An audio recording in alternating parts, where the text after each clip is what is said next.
ফার্মগেটের কৃষিবিদ ইনস্টিটিউটের সামনে ফল মেলা অনুষ্ঠিত হয়েছে।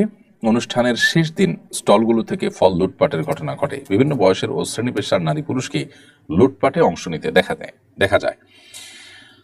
সামান্য ফলের জন্য লুটপাটে হুমড়ি খেয়ে পড়াকে কিভাবে দেখেন? এখানে জাতীয় অবক্ষয় থেকে মুক্তির উপায় কি?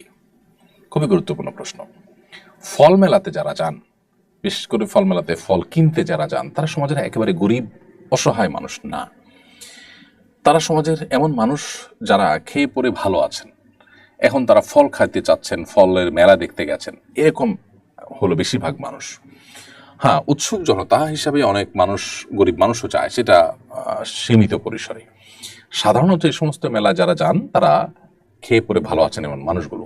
এরপরও তারা যারা লুটপাটে অংশগ্রহণ করেছেন সেখানে গিয়ে এটা আমাদের নৈতিক অবক্ষয়ের চরম একটা রূপ এটাকে প্রকাশ করেছে।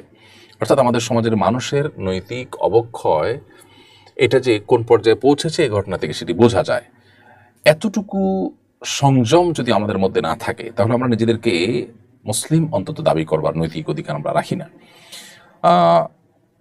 লুটপাট মানুষজন করছে দেখে আমিও লুটপাট করব, আমার বিবেক আমাকে বাধা দিবে না, এটা রীতিমতো অসুস্থতা, এটা রীতিমতো অপরাধ প্রবণতা।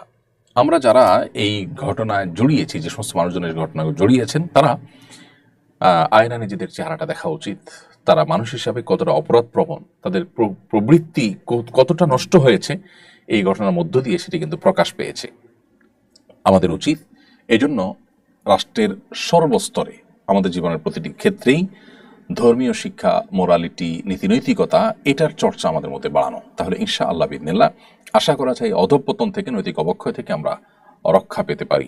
আমাদের শিক্ষা থেকে নিয়ে প্রত্যেকটা সেক্টরেই নৈতিক শিক্ষার তেমন কোনো বালাই আমরা দেখি না, তেমন কোনো গুরুত্ব আমরা সেখানে দেখি না। এটা হলো দুর্ভাগ্যজনক একটি বাস্তবতা আমাদের জীবনে।